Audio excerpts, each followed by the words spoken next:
Welcome to the third lesson of Module 3 of our cybersecurity course. This course is presented to you by TCSC London Academy and the instructor Mr. Isam Ifarud Jain. In this lesson, we will discuss cybersecurity risk management strategies.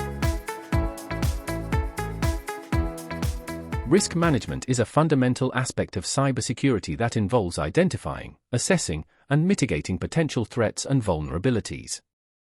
Effective risk management strategies help organizations make informed decisions to protect their digital assets, reduce the impact of threats, and ensure business continuity. In previous lessons and modules, we've covered threats, assets, and risk assessment. Now, let's explore strategies to manage risks related to those threats.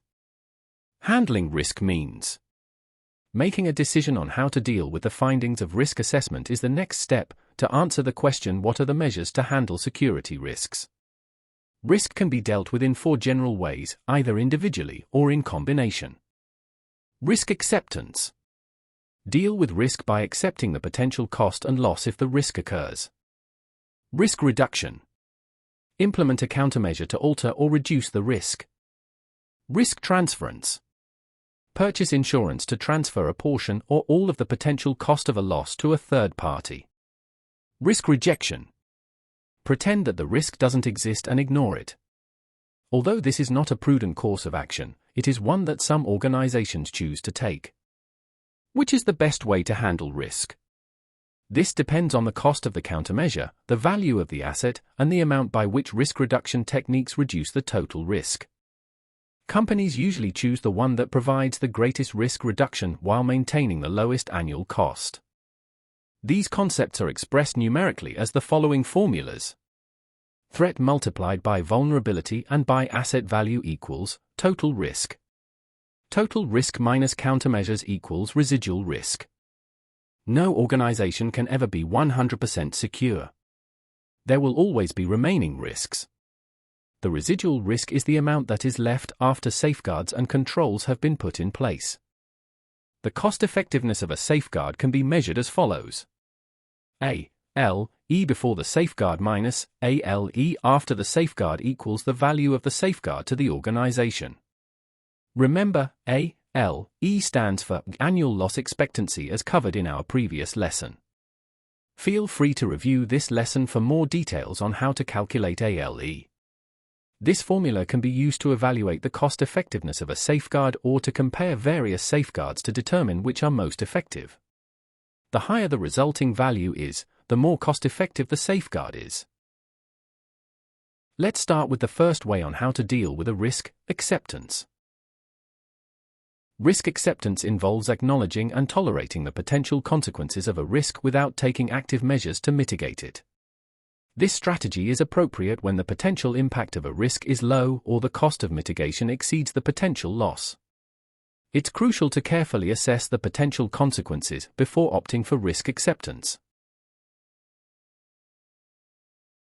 2. Avoidance. Risk avoidance entails taking deliberate actions to eliminate or avoid activities, processes, or systems that pose a significant risk. This strategy is suitable when the potential risks are deemed too high and the associated impact could be severe. By avoiding certain activities or practices, organizations prevent exposure to the corresponding threats. 3. Transference.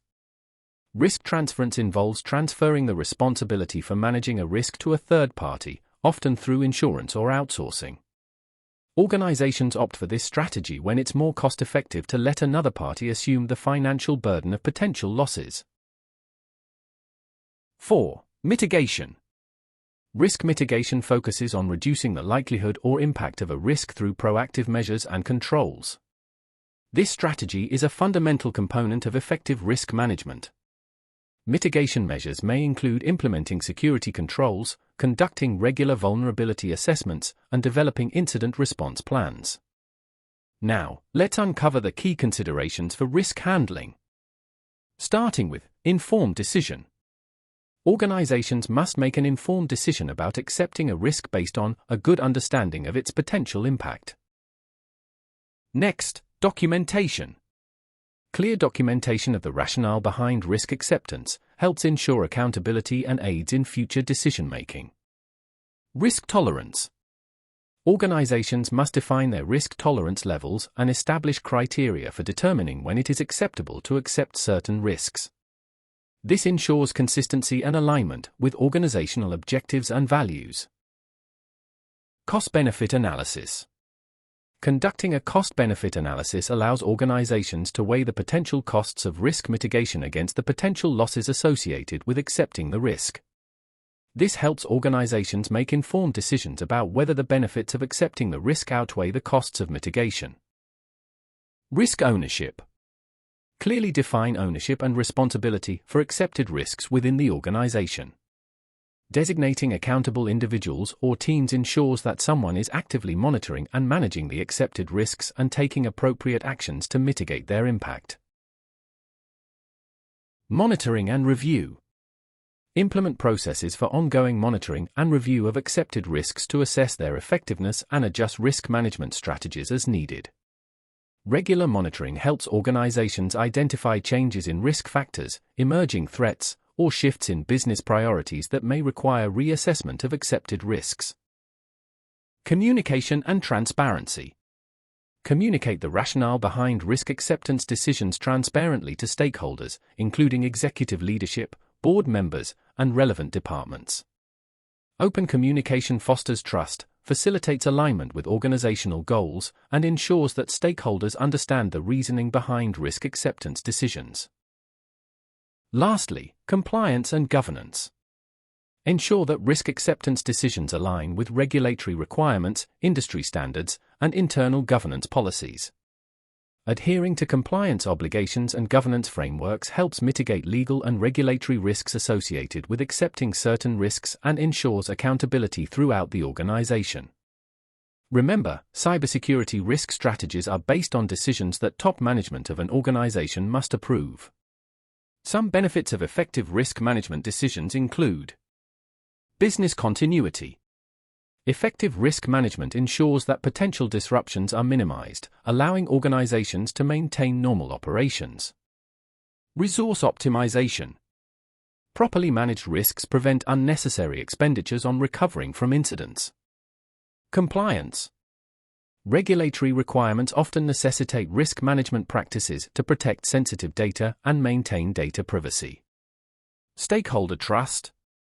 Demonstrating proactive risk management practices enhances stakeholder trust and confidence in the organization's security measures.